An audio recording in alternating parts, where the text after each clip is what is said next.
say ya mo call Badwam Badwam TV Badwam Jumedie ye eso multimedia 30 nyame ya dear your clients ye ni somo papa yen guests ye ni somo papa yen viewers listeners I appreciate mu nyame nyamo kese kosi se mu be kese pa 30 years mo de mo ra hye mu ye da mo ase ebi mo hya ase ne na abeduru yen sui yen hye be kwa ma ebi mo abeto so Yamishra munyina baako. Bididi afia amankwa tamaklo givers agenedwa givers fonso yada mo ase. Musumu mu ache yamishra mo. Dr. Solomon Kwabi yada ase swanye mujidi. Owa hina no pe yanchi awe. Na bibia bokode. Yes Adom. De nyame ase. Bididi ese adwuma mo bia ho ye. Nyame Adom. De nyame ase yenhwe givers nru ewo adwama so. Nro no de eno a de wo dwama so no a na etirente ye no nso de yenya acheso a wontime nso mfa eche nkonko hye kotodwe da bia me ba ha echesi mitiri so yi na ze mi wotiri tiri a efe ze krachi a wo chinchim camera yi de ye bia ai di ze uti efa na ota ahyeche nti no se wo nu maduro nso a na je ze opese unya ahwodene aha nti se wo a we adwen se ye onipa bi ono ma sister fia aduro no se yade ni kunu se de kura me na aduro na won no se me de me mpa duro no mu nature na be heali me wo boa otewa obewu ene se nka Lazarus nko omu Yesu adamfo pa wono omoto nse didi wo kofie ono Mary ne Martha wo mu nyina ya abusua prekope enka wo mu enti nipa no de wo ye wabra bonu ani awudie ne ne ma ekọ mu no eno a na kire se wo kyena na abewu anasa de kye na abewu enti mesre wo a se yenya akwanya ebetena TV kese yi so na ye bo enupa bi te se givers nu ahodo no ho dawuro di amawa ma enya twotwo nka nkire me se engofo edi eno wo mu ye an sa anye wo ebeje wo ba anye wo ba ebeje ukunu anye ukunu ebeje wakonta wasew ebeje obi foforo ije bia wo de wo hia ne okyena wo behia anasa wo de tie ne koka kire obi na intime emwa na community no so yenye yare free ewo emu na ba ne se benya ahode ne aye nwuma na bibia nso aye kama wo enti ene mame no enche enkomo bi emfamfa give us about Mr. Dre ho eno se ne tie ntontom da ho na de aye ne se etu malaria se eno de manka nche wa na meboa wonom a ebetu malaria se na ya ne nkofo bi beka se na duro ba akopei ena wo tone a wo se esa yade we esa kompo esa hwempo esa kotodwe ene de nden eya de tie na hye nso se tete mirem wo no wo mo a eteti nro nananom no a no mo teti nro no aduro ba ako ye de so a wa ukura abesode se aduro kro no ano se wo yade na ano aye de na wonom a wo ho betowo enye no nko a yetimi te enhahama bi de ye niema ahodo bebiri bede ne no aye se ye de suatra ba be hye ya pampam ni adwene mu ntino so obi ka asam a ya ne enya adaje ehwemu nso wafa baabi wokọ abefo ntentanke no wakọ type bibi de de be ma no no wodwen se eno na eno kre nanso ye haidie enuro no adoma nkoma de dom ye no woka kire ye se ye ni nuaba no ne mfa na haba no ensa yade enti ahaba ba akọ yade ye betimi asa no wankasa be shock o ena no ada mi sister bi eba me ono so bra se ni na eye me ena me waduro bi hye wardrobe num bi me mpese me bo aduro kro no edi eyeye nro ye bia na ade ode koye ye no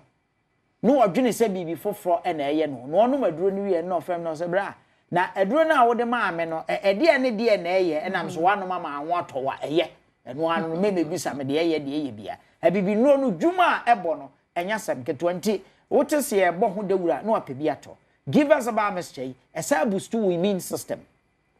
obi onu mo da sori anopa oni ahoden no aye cheko ase abo no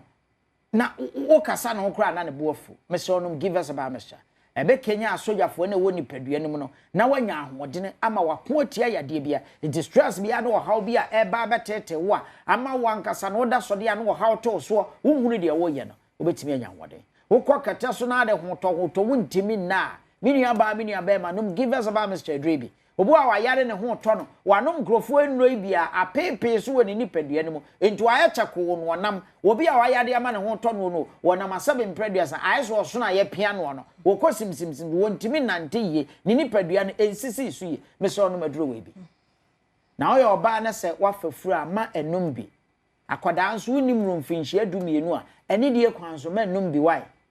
o ma me de ma akra aka jense wunya nru 12 years ekro nti wo nom bi wafa fure enom o makoda anofo a enom wunya nimro 12 years nso am so menom ye ton drugstore pharmacy shop ne chemical shop bia no madrai bi ebeko atia jaundice the amount ebeko atia typhoid fever me say typhoid fever no kra de nansan won wi abeko akoye nhwehwemu sa ebesuma te sa akoda abone a wanyinsen no ukoto aduro na ade na ade check ni bia wo be check ya wuhu wuni scan ade kotwa scan na yefunu na to wani baba hanso da boso mensia sana ade ne te enti se typhoid fever betna won sono nketoa no mu a enya de se okoy ye test bia no wahunu ebetimi esuma ma mo aye tantantan ebedumire bi nkra wanwe ya obeka so obi na ato aduro num give us a bamesha ebetu ase ebekum sa akro ni nyina afiri ho ade ama ho ato me say aton drugstore pharmacy shop ne chemical shop bia okoto wi afre 0543 222470 0543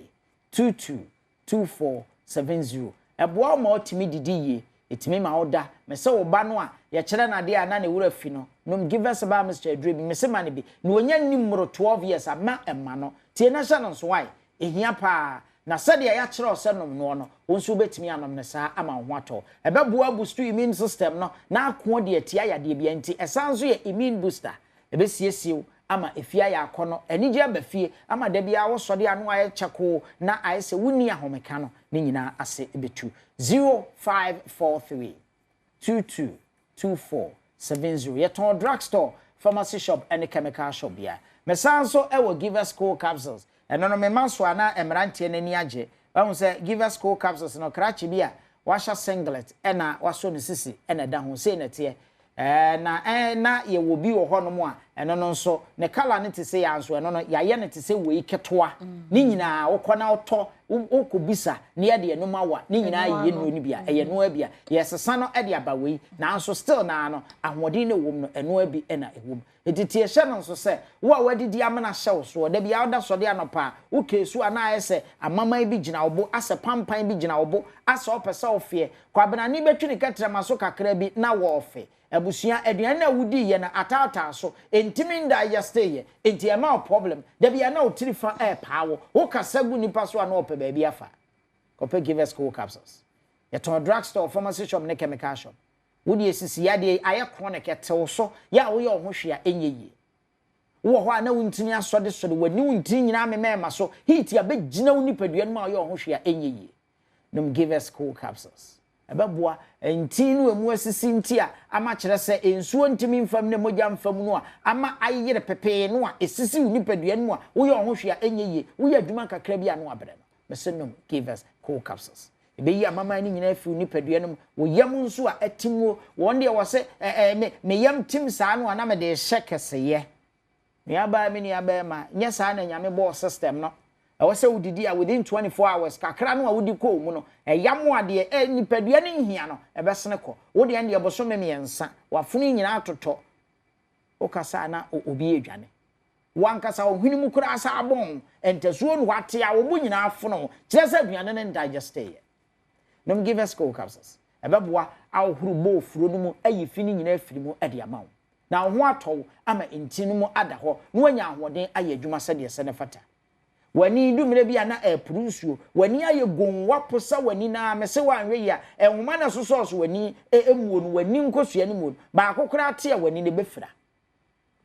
nom give us cool capsules koko bi atete wo betu akọ akora bi ho no ma woda sode anopa mpanimfo nyina na no ntotro sade atie ni nani nso wo ntotro na essense nani white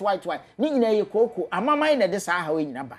eti wo nom no ye nom ne nkakra sade ya kire ose nom no na o nom no na esiesie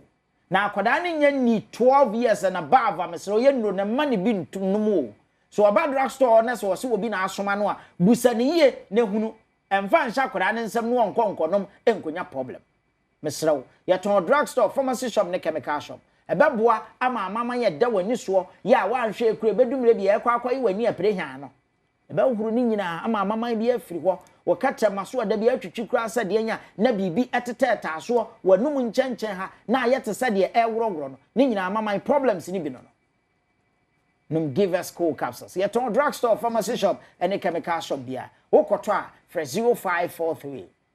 222470 0543 222470. Maame bi o hono mo a ofa furo kura na owo akoda na obewo no na akoda na ni nyina atetare na ni nyina sei atetare empanimfo nyina na ni na gunkyene atetare sei ya wo ye na wo hwe nye yepani nyina meso ya mama na di problem we nyina eba mesa so ewo p capsules a eno boa mema ane enti se bere na so de a wo so otobi na moa ye num ni mienu nyina bom Food and Drugs Authority agiatum fresh 0543 222470 nyankopon onka ye nyina onka ye ho ampa yeda se papa panti give us Herbal center na yete wonka no kofa nnuro no na enono bi na entumi emmo ma menkomra na me baba ku bi so ho yetwa so